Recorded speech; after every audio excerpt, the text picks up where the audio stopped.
എൻ്റെ സഹപ്രവർത്തകനായിരുന്ന ഷംനാദ് ഒരു പുസ്തക പ്രകാശനം നടക്കുമ്പോൾ അതിനെന്നെ ക്ഷണിക്കുകയും ആ പുസ്തകം ഏറ്റുവാങ്ങണം എന്ന് വളരെ വളരെ നിർബന്ധപൂർവ്വം ആവശ്യപ്പെടുകയും ചെയ്തതിൻ്റെ പുറത്താണ് ഞാനിപ്പോൾ നിങ്ങളുടെ മുന്നിൽ നിൽക്കുന്നത്. ഇവിടെ സൂചിപ്പിച്ചതുപോലെ സാധാരണ ഞാനും ശിവൻകുട്ടിയും കൂടി ഒരു പരിപാടിക്ക് പങ്കെടുക്കാറില്ല. പ്രത്യേകിച്ചൊരു കാര്യമുള്ളതുകൊണ്ടല്ല, അതിൻ്റെ ആവശ്യമില്ല എന്നുള്ള ഒരു ചിന്തയാണ് പലപ്പോഴും ഉണ്ടാവുക. എന്ന് മാത്രമല്ല, പലപ്പോഴും സാംസ്കാരിക പരിപാടികളിലാണ് ഞാൻ ഏറെ പങ്കെടുക്കുക. ശിവൻകുട്ടി കൂടുതലും മറ്റ് പല പരിപാടികളിലാണ്. അപ്പോൾ ഒരുമിച്ച് ഒരു വേദിയിൽ വളരെ വളരെ അപൂർവമായിട്ടാണ് ഉണ്ടാകാറുള്ളത്. പലപ്പോഴും ഞങ്ങളത് ഒഴിവാക്കാറുമുണ്ട്.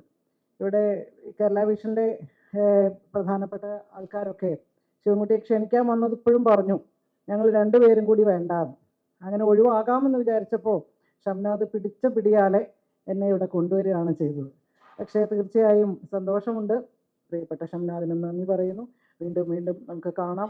വീണ്ടും കൂടുതൽ പുസ്തകങ്ങൾ വരുമ്പോഴും പ്രകാശനത്തിനല്ലെങ്കിലും വിവരം അറിയിക്കുക.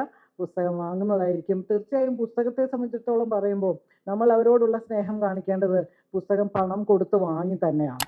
അതാണ് നമ്മൾ ചെയ്യേണ്ട ഒന്ന്. അതുകൊണ്ട് ഇതിപ്പോൾ ഞാൻ എൻ്റെ കയ്യിൽ കിട്ടിയിട്ടുണ്ട്. തീർച്ചയായും അടുത്ത പുസ്തകങ്ങളൊക്കെ പണം കൊടുത്ത് ഞാൻ വാങ്ങുന്നതായിരിക്കും എന്നറിയിക്കുന്നു. എല്ലാ ആശംസകളും എല്ലാ അഭിവാദ്യങ്ങളും.